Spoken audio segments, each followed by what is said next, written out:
If I had to describe Wuthering Waves 2.6 in just 3 words, it would be aura farming, insane setup, and most importantly, actual cinema. Because honestly, playing this story didn't just feel like playing a typical gacha game, it felt like watching a movie. It gave me the same kind of vibe you'd get from something like God of War or The Last of Us. Yes, you're playing it as a game, but at the same time, you're experiencing it like a cinematic story, and that's what made it so cool. But here's the million-dollar question. Is this story an interesting movie or not? That's what we're going to figure out today as we break down every single part of 2.6. So if you enjoyed this kind of content, make sure to like the video and tell me what you think about the 2.6 story. Was it pure hype for you, or did some parts fall a little flat? Let me know in the comments, and of course subscribe and hit the notification bell on any of my future videos. Alright, let's get into it. One thing Wuthering Waves is really known for is its aura farming, and if you've noticed, they always save the insane aura farming moments for the character the community is most hyped about. We've seen this time and time again with other big characters. But 2.6 opens with probably the single most insane aura farm I have ever seen in gacha. Completely over the top, absolutely unnecessary, and I loved every single second of it. It was dramatic, it was powerful, and it immediately set the tone for the story that we were about to experience. But that raises the question, what are we even doing here in the first place? To understand that,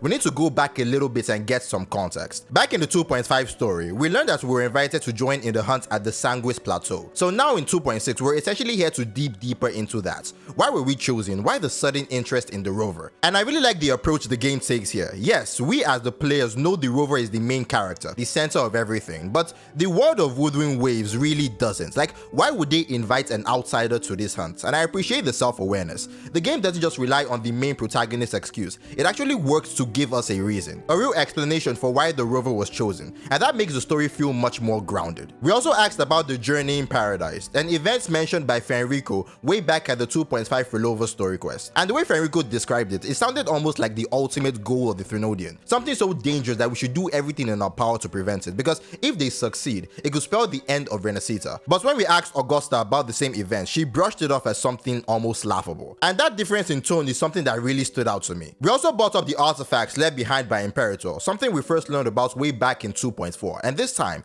Augusta actually gives us valuable information, a location. This artifact is said to be at the Earthrend Wedge, right in the middle of the Sanguis Plateau. So from this whole conversation with Augusta, we learned a lot, but at the same time, not so much at all. And I think that's the point. This entire conversation was set up. The dismissal of the journey in paradise, that's something that's going to come back to bite us in the ass later. And the mystery of Imperator's artifact, that's clearly going to play a massive role in the future arcs. And honestly, I enjoy the curiosity these kind of setup creates. It keeps you thinking, keeps you speculating, and that's what makes this early part of 2.6 so effective. Leaving the temple behind, we come across a character called Avidius. Now, Avidius is a very odd character in this story. In hindsight, you realize that he's going to hold more relevance in part 2 rather than right now, but even here, he immediately stands out as one of those suspects characters. The moment you see him, you just think, yeah, this guy is an anomaly. He's not someone you can easily trust. He feels like the kind of person you'd always want to keep an eye on. And it's not just us players who feel this way. Characters in the game themselves don't trust him either. But here's the interesting part. Avidius, as we are shown in the story, is the complete opposite. Every single time he appears, there is never a moment where he's doing anything shady. In fact, he comes across as one of the most honorable, righteous, and trustworthy people we've met so far. And this right there is one of the big themes of the 2.6 story. Contrast. Contrast between how things appear and how they actually are. Contrast between what you expect from a character and who they really turn out to be. Contrast between what you think a situation means and what it really means. And for me,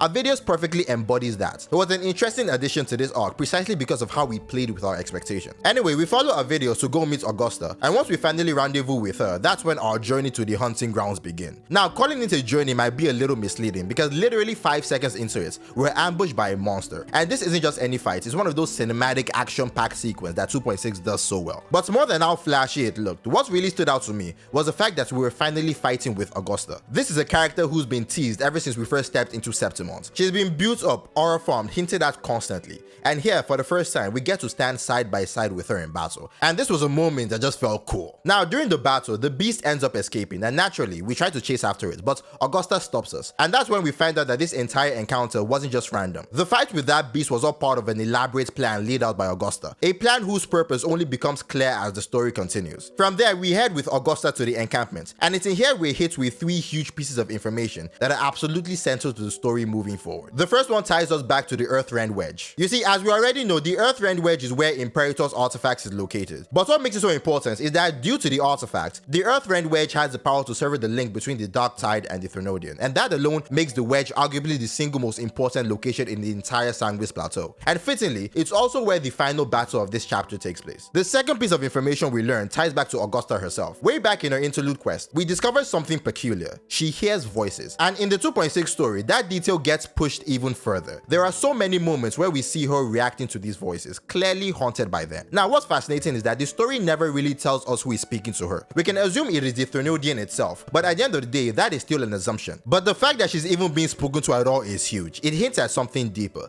something that will almost certainly come back in part 2. The third thing we learned in this encampment is probably one of the most important elements in the entire 2.6 story. Fates. Fate is one of the heaviest themes this chapter deals with. How much it matters, how it shapes nations, how it shapes people, and ultimately, whether the fates of certain things can be avoided. And honestly, this reminds me of God of War, because that game also explored fate in a similar way, hinting at how belief can define destiny, while also questioning whether that destiny is set in stone. And I'll go deeper into that connection in a little bit, but at this moment, we're shown mirrors that depict the fates of a nation. They foretell that the nation will one day be engulfed in darkness, and from that darkness, a hero of heroes shall arise to save it. Who that hero is though, nobody knows yet. And that uncertainty, that mystery, is one of the biggest hooks of the entire story. After that, we have a conversation with Yuno, and honestly, every single conversation with her in this quest reveals two major things about her character. First is how deeply she cares for Augusta. Yuno genuinely, with every fiber of her being, wants what is best for Augusta. She only wants Augusta to be safe, no matter what it takes. That loyalty, that devotion, it defines her completely.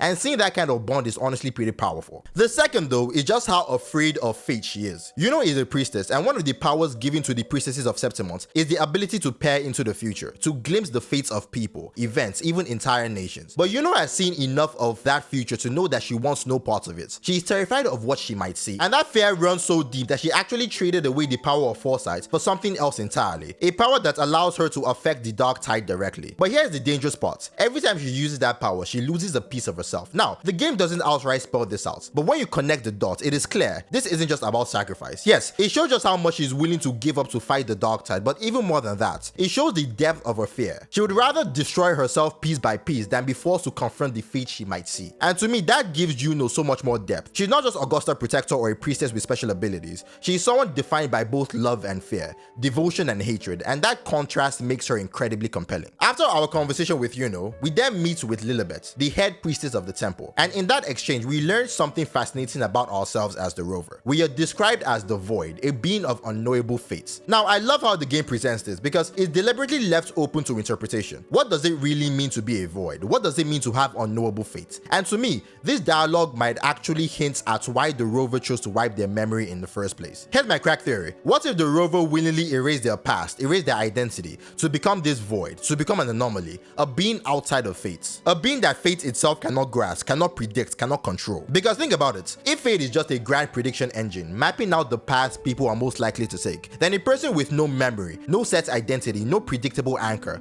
becomes something completely unchartable. And this brings me back to what we learned in God of War. You see, the Norns, the weavers of fate, explain that fate is not destiny carved in stone. It is simply prediction at the highest possible level. Given who you are, your choices, your nature, your future can be guessed with terrifying accuracy. But what happens if someone deliberately makes themselves unpredictable? If someone strips away the very essence of who they are so that nothing, no algorithm, no prophecy, no god of fate can foresee their actions? That's what I think the rover did. By wiping their memory, they became the one thing fate cannot process, a void. After our talk with Lilibet is over, we enter what I would call the most cinematic sequence in the entire 2.6 story. Remember earlier when I mentioned that Augusta had a plan for Tyrannos, the monster that escaped? Well, here's the twist. Tyrannos was never the real threat. It was always just decoy, a bait to draw out something far more dangerous. The plan was to lure Tyrannos into a place called the Asphodel Barrens, and from there, use the chaos of that fight to call forth the true enemy. But luring Tyrannos wasn't simple. You see, we learned two very important things about this monster. Firstly, it is a highly intelligent creature, so intelligent that we acknowledge that as much as we are hunting it, it is very well also hunting us back. But also, Tyrannos is a creature born from the dark tide, and where the dark tide is absent, Tyrannos will not stay. That meant we had to clear out sections of the dark tide, forcing Tyrannos to move exactly where Augusta wanted it. And to do this, we're given anchor stones, artifacts forged from the Earthrend Wedge itself. Try saying that twice, it is so hard to say. Anyway, these stones could push back the dark tide, creating safe zones. And once we started placing them, everything escalated into a full-scale cinematic set piece. We had QTEs, we had multiple fights, at least 2 or 3 separate clashes with Tyrannos,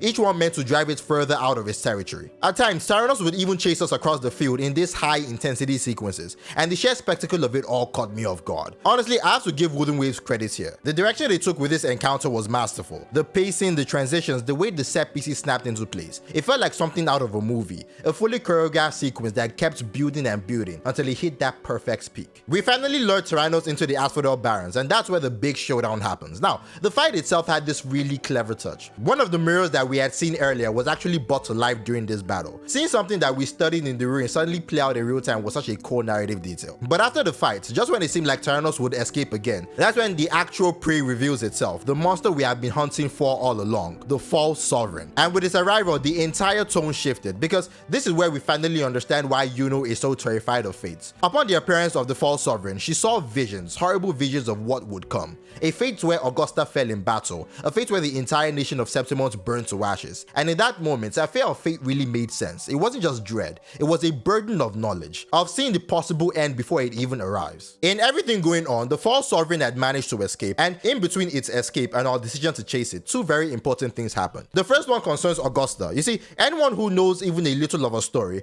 knows that there is a creeping insecurity that follows her everywhere. And throughout this quest, the game kept reminding us, through the environments, through dialogue, through whispers, that Augusta's resonance ability simply isn't as strong as most people's. The game itself even highlights this if you go through Augusta's character description. It's a part of her identity that she cannot escape. And then there's that voice, that same voice we've seen haunting Augusta before. It returns here, and this time it strikes at her deepest wounds, reminding her that she would never be strong enough, that her resonance ability would never measure up. But what's more, the voice directly compares her to the rover and Abby. It points out their strength, their bond, and their unmatched power, and it contrasts with Augusta's fragility. And what I love about this section is that the game doesn't say it outright, but it lets us piece together ourselves that Augusta feels a little bit of jealousy. I mean, think about it. No matter how pure someone is, no matter how good their heart is, when you're faced with someone who embodies everything you wish you could be, a part of you, no matter how small, will feel envy. It is human. And in this scene, that quiet, unspoken jealousy Augusta holds for the rover feels so real, so believable. The second thing we learn is about the false sovereign itself. You see, it turns out that the sovereign isn't actually in a position to do whatever it wants right now. It is too weak. It needs power, it needs nourishment, it needs to feed. And the place it chooses for its nourishment is Murmur Sound, Augusta's old home. That revelation changes everything, because it means that not only are we dealing with this terrifying monster,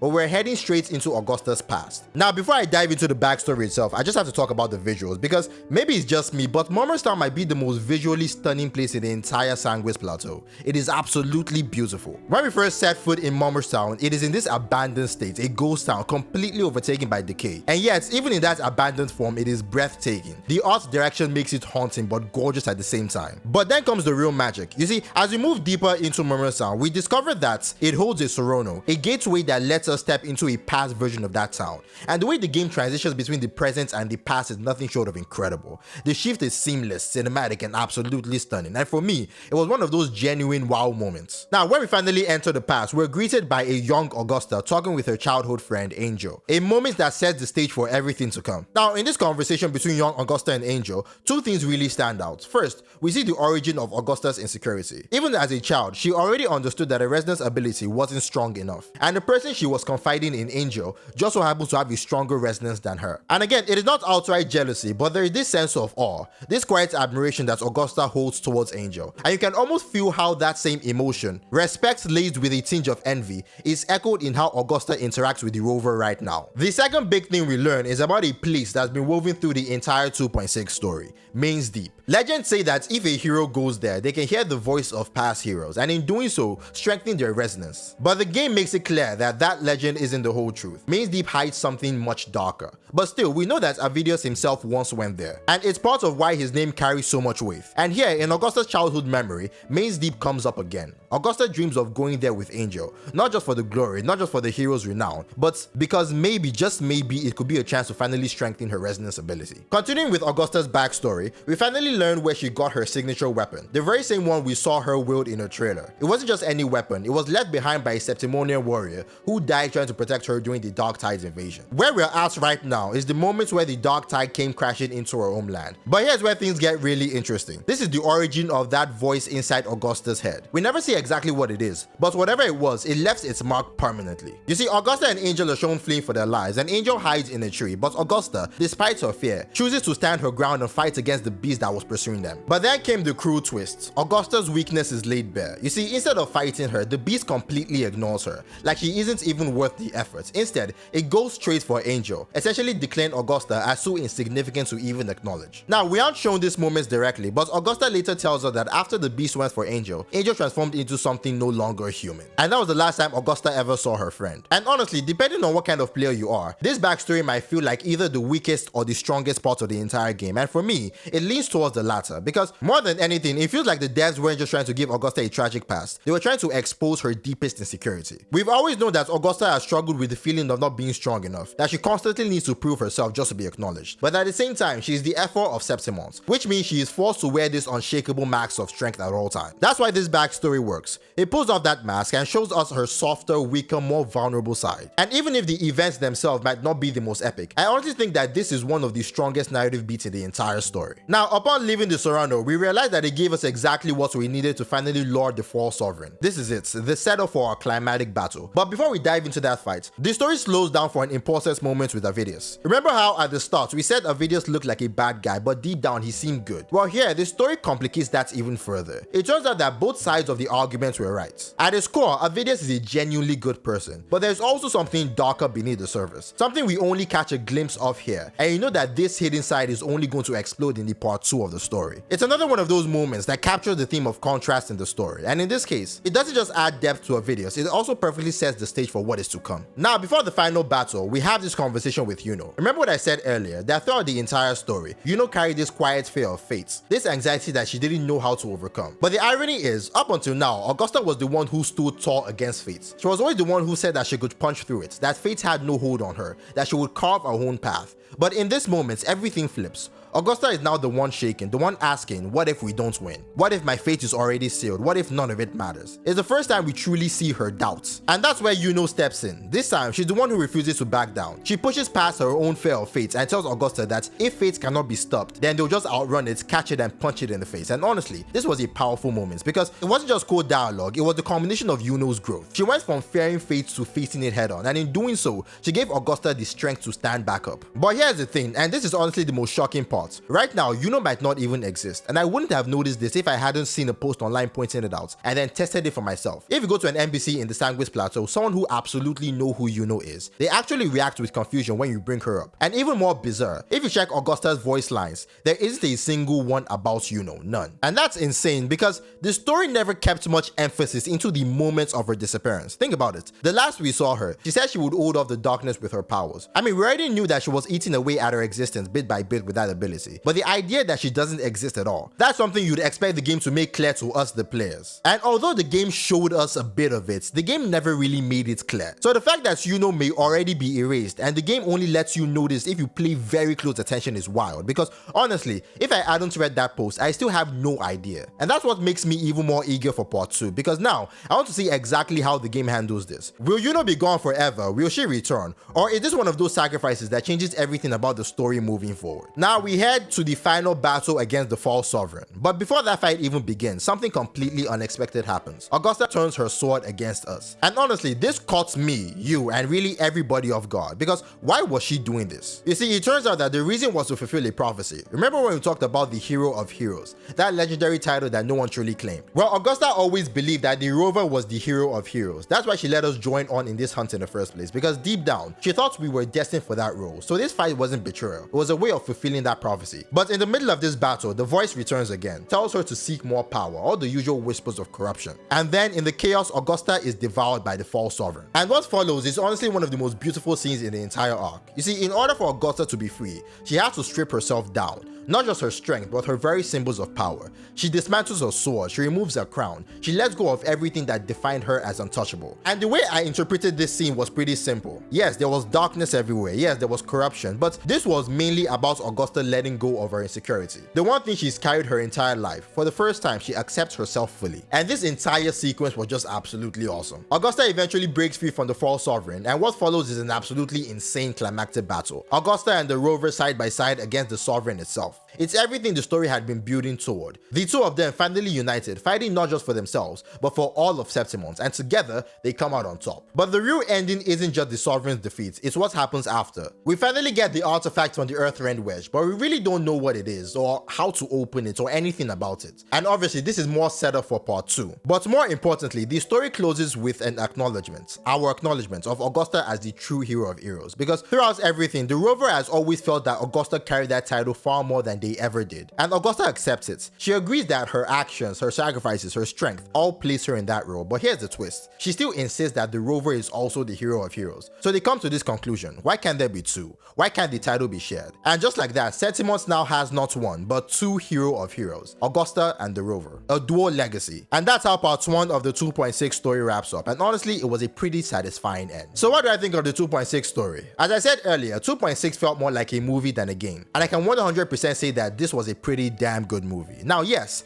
it did not hit us with the same emotional hook that 2.5 gave us. But don't mistake that as a drop in quality. Not every story needs to pull at our heartstrings. Not every chapter has to resonate with us on that deep emotional level. Because 2.6 nailed what it set out to do. It gave us a phenomenal exploration of fate. How fate twists people, how knowing your destiny might not be the blessing you think it is, whether it ends in victory or defeat. It also talks on the idea of contrast, the contrast between people, between situations, between beliefs, and it sets all of that up beautifully. But most importantly, it left us with questions. And that's what set up part 2 so well. What happened to Yuno? What is really going on with the journey in paradise? What exactly happened with Angel? And who is that voice that's always been in Augusta's head? So many questions, barely any answers. And for hype leading into part 2, part 1 absolutely delivered. But still, as a standalone story, I don't think it ranks quite as highly as some of the other arcs I've talked about. It really is more of a setup, and I'm sure that when we play part 2, I'll look back at part 1 and appreciate it more. But for now, I would give it a solid 7 out of 10. Because while the event was good and while the writing was strong, I think the game leaned too heavily into setting things up for part 2. And this made it so that part 1 can really only be fully appreciated if you play the part 2. But as a standalone story, yeah, it is a 7 out of 10 for me. But what about you? What did you think of this event? Was it awesome? Did it fall short? Did you catch the themes of fate and conscience like I did? Let me know in the comments below, and as always, I'll catch you in the next one.